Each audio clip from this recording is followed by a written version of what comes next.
بسم الله الرحمن الرحيم الحمد لله رب العالمين وصلى الله وسلم وبارك على عبده ورسوله نبينا محمد وعلى آله وصحبه أجمعين أما بعد السلام عليكم ورحمة الله وبركاته.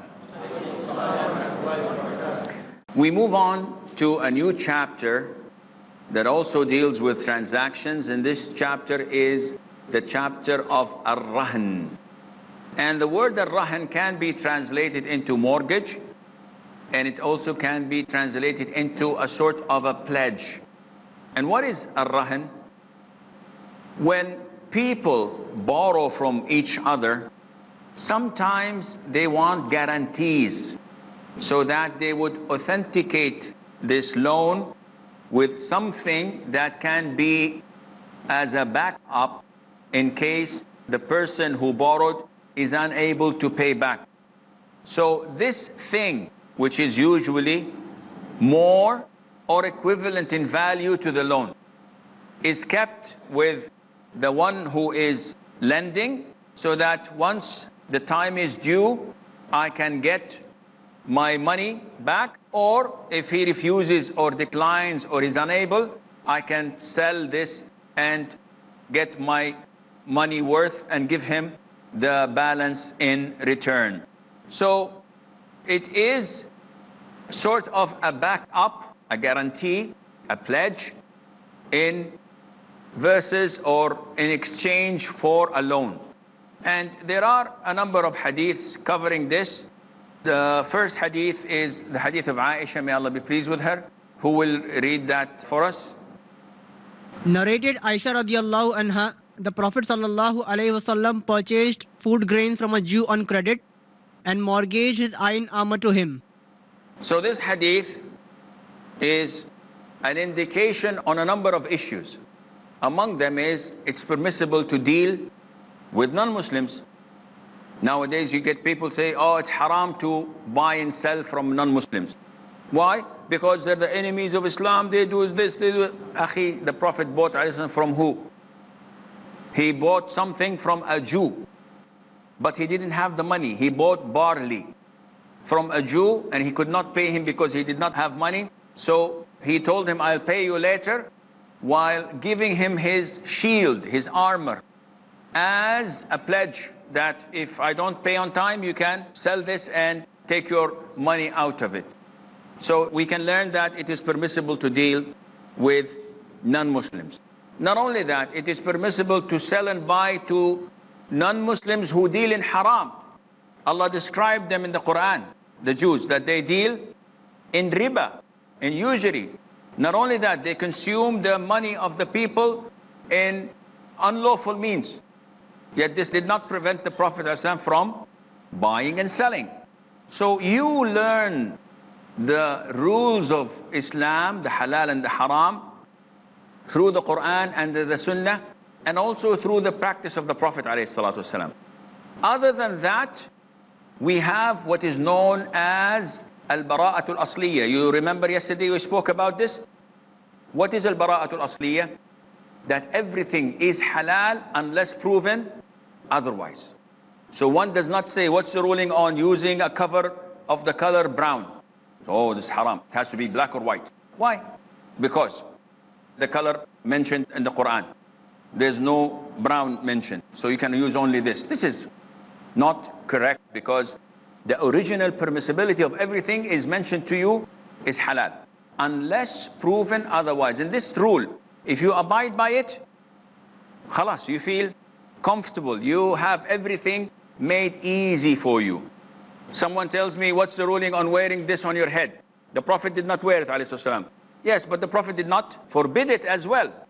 So you take the original permissibility out of that and you cascade this to all types of dealing with Muslims, non-Muslims, etc., unless proven otherwise. Now, the chapter deals with giving something in return for a debt. Now, does this fall under riba or not? The scholars say, no, it doesn't, because riba has to be money versus money, or something extra versus a loan. So if I take a car, I tell you, lend me your car for a week. and you say, okay, but you have to return it as 2 cars. Now this is not permissible because this is something you're borrowing. It's different if you're leasing. If I tell you, rent me your car, then I will rent you my car and I tell you I will charge this much a day. This is leasing. I'm talking about borrowing. Borrowing is different. Now, pledging or mortgaging something is to guarantee your rights. So this is completely permissible. It is found in the Quran, in the Sunnah, in the consensus of scholars, and it shows us that to authenticate or to guarantee your debt, you are allowed to give something or ask for something. If the one who's giving the money, ask for something as a guarantee. Now the question is, can I use this thing? For example, I give you 1,000 euros and I ask you to keep your car with me. Can I use the car and go and come and until you pay me back? Scholars say no, this is not permissible. Why? Because this is considered to be interest. The 1,000 euro I gave you, I'm charging interest, and that is using your car. So if I give you my building as mortgage or as a pledge, and I take from you 100,000, can you live in that building, or can you rent it, or can you do things to it? The scholars say no, this is not permissible because this is benefit, this is interest over the loan. When is it permissible? They say if it is something that needs care. In this case, because of the care I'm giving to it, I can utilize it. Give an example. They say there are things that do not need maintenance, such as a building, a car that is parked in your garage until you bring me my money back. This does not need any maintenance. So am I putting such money in it? No. So this I'm not entitled to use. But if, for example, I give you 1,000 euros and you give me a cow, and you say keep the cow as pledge that I will return my money, and the man leaves. If I leave the cow without maintenance, without feeding, without watering, it will die. Then we have a problem. In this case, the Prophet said, alayhi salatu wasalam, that if the mortgage or the pledge is an animal, then because you are feeding that animal, you are permitted to ride it. And if it's an animal that is milked, because you're feeding, you're the one who's putting the grass and you're giving the hay or whatever it eats to the animal, then you may milk it in return or as an exchange. So this is the ruling of mortgage. Now, scholars say, what about if I have something as mortgage in my possession? A lot of the Muslims nowadays think that if I borrow from you 1,000 euros and I give you my wife's necklace, which costs 2,000 euros, and deadline is 1 month. If I do not return the 1,000 euros, he goes and sells it. He takes the 2,000 euros and puts it in his pocket. Khalas, he did not return it. Is this halal? It's not halal for 2 reasons. 1, you may not sell something that is not yours unless it's approved by me, the owner. So let's assume that I gave you the approval. If I don't pay on time, you have the right to do what? To sell it, but you cannot take except what is yours. And the balance, you have to return it back to me. You're entitled only for the money you had lent me, but you're not entitled to take any single penny extra, because this would fall under the category of riba. And what about if I lend you money and you keep your cow or your camel or your sheep with me and it dies? What's the ruling on that? If it dies naturally, and scholars say there are 2 things. Either you have transgressed or you have been careless. If you were not any of the 2, then you have no responsibility.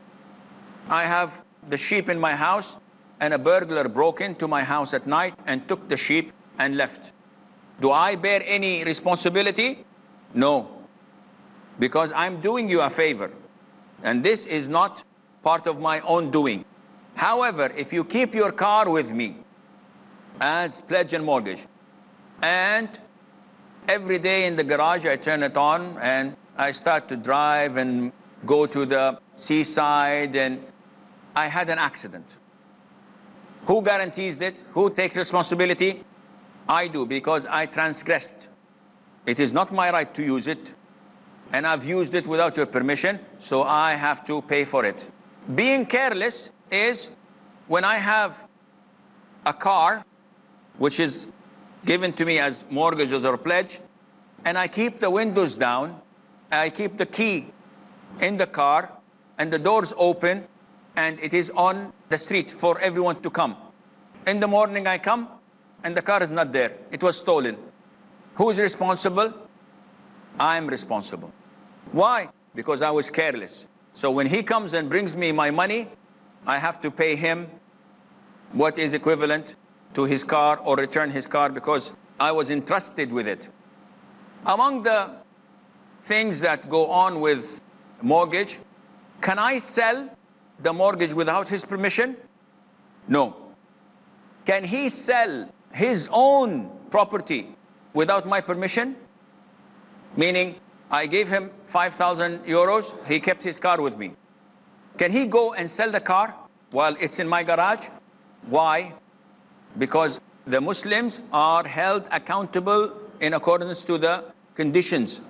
I give you the money on the condition that you keep your car as mortgage in my possession, so that until you pay off the money.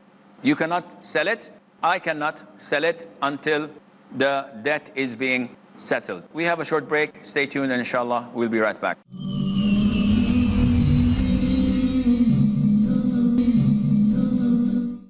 Assalamu alaikum and welcome back. So we discussed some of the issues related to mortgage or to the pledge, al-rahan. So we open the floor for questions. If you have any question. Yes, the brother there. Assalamu alaikum. Salam. You said that you can give a cow in mortgage. You can give a cow. Yes. And if you are feeding it, you can use the milk.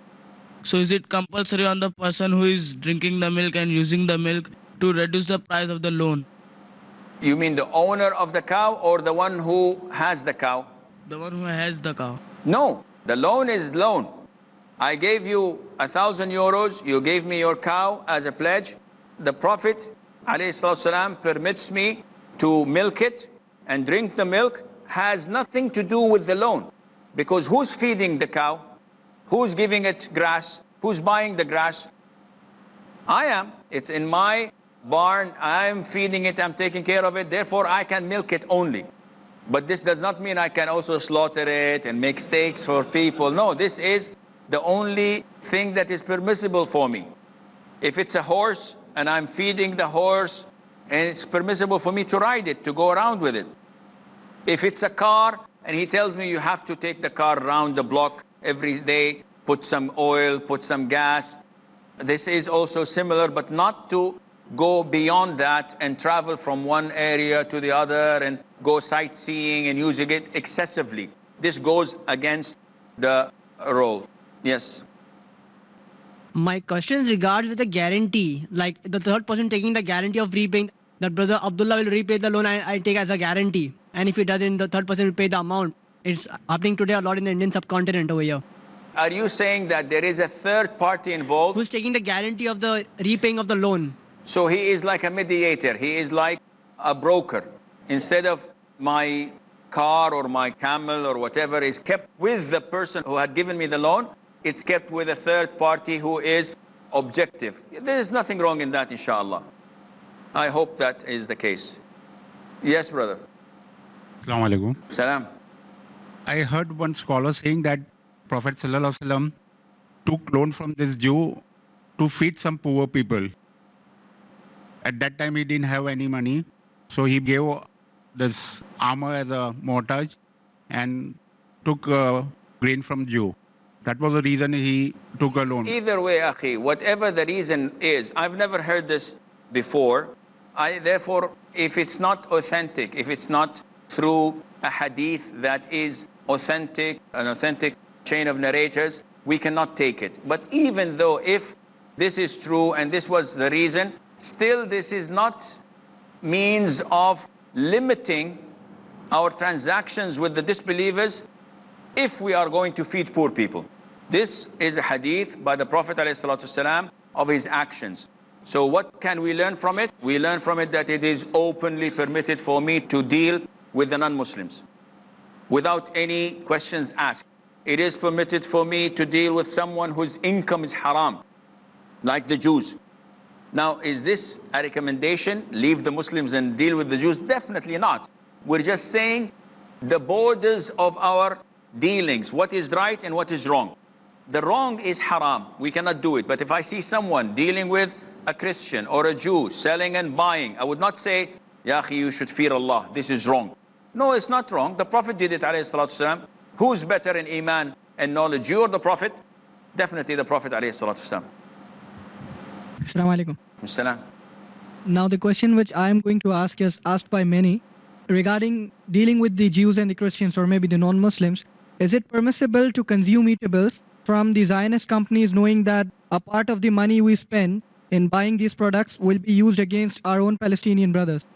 This is a common question, and it means that you should stop buying anything that is from outside of your country, whether it's from UK, from Europe, or from America, especially because they pay taxes when you buy things from them, and the government pays money to Israel. And this is a long loop. What you intend to buy and utilize is for your own good. It's halal. You cannot tell anyone it's haram. The Prophet ﷺ used to buy things that belong to the disbelievers. He bought things from the Jews, and he fought the Jews. So they were enemies of Islam. He bought from Byzantium, he bought from the Romans, he bought from the Persians. All of this used to come to Medina, and they know that the origin of this product is from a disbeliever country. And never the Prophet told them, don't buy it. And therefore, we may not exceed and say, Akhi, this is haram because the country does this or that. I'm buying something that is useful for me, and there's nothing wrong in that. If you want to refrain, this is up to you. Yes, Akhi. Assalamu alaikum. Assalam. My question is that there's a hadith which says that the Prophet ﷺ was narrating a story about two men, that one of them takes a loan and the other says the giver of the loan, the provider of the money, the one who is giving the loan, he says that who will call for a witness. So the other man says, the one taking the loan, he says that Allah is sufficient as a witness. So maybe this hadith can be used as a weapon for people who want to get away with witnesses. Who want to? Who do not want to provide witnesses for a loan. Well, this, first of all, is an authentic hadith. It's reported in Al-Bukhari. And the Prophet is telling us, alayhi salam, about an action between two that happened in pre-Islam era. One wanted money, the other provided the money but asked for a witness. And the man is his friend. So he said, Allah is our witness. So there's nothing wrong in that. The recommendation is to write certificate so that you can guarantee your money. And we know that the story goes on that the man, when it was due to pay the money, he could not find a boat to cross the river and go to his friend. And he was very anxious to return it on time. So he took a log of wood, he put the money inside and put a cork on it. And he threw it in the sea or in the river and said, oh Allah, pay for me. And the owner of the money used to go every morning to the riverside or to the seaside, waiting for a ship to come for his money, until he found a log. So he took it as a firewood. And he went and broke it, he found the money. A week or so later, the man found a boat, he came and he brought another parcel of money. He did not tell him about the log because he threw it just to be safe between him and Allah, not knowing that it would reach. So he came and he apologized, I'm sorry, here's my money. He said, why are you paying it? He said, this is your money. He said, no, Allah Azza wa Jal has paid. And this highlights the trust and the dependence on Allah Azza wa Jal. If you truly dependent on Him and you're honest, Allah will pay for you. But this has nothing to do with when you come in to borrow from me and I tell you, write a paper, and you said, no, Allah Azza wa Jal is our witness. Otherwise, we will all lose our money because people are corrupt nowadays. People do not have iman in their hearts. They're not truthful. So this is not applicable. Yes, if you borrow money, the sunnah is you write it down. But if you do not write it down, you're not sinful for doing that. Yes, sir. Lessee wants to take a flat on rent for 11 months period, and he pays lesser rent. I mean, he enters into contract for lesser rent than the market rate. This he pays by paying a heavy deposit, a security deposit. So there are two kind of payment he makes: one the rent, monthly payment, and the heavy deposit. So the deposit that he paid, does it tantamount to riba? So the question, if I understand it, there is a property for rent. If you pay a big deposit, they will give you a reduced rate. And if you refuse to pay a big deposit, they will charge you big amount of rate. This depends on the discount given. If it is realistic, then it is okay. For example, a property that charges 200 a month. They say if you give us 1,000 as a deposit, 1,000 means that it's almost 5 months worth. It's not that much. And we will give you 180 per month rent. This is acceptable. Unfortunately, nowadays, especially in India and elsewhere, I get a lot of questions like this. They say, you give us 5 million as a deposit or a loan or down payment. And you live in my home for a year, for 2, for 3, for 5. When you want to leave, I'll give you your money back. This is completely riba, because the amount you were supposed to pay for these 5 years is the interest on the loan of the million or the 5 million you have given as a deposit. It is not a deposit. It is considered to be a loan. And Allah Azza wa Jal knows best. This is all the time we have. Until we meet next time, fi amanillah.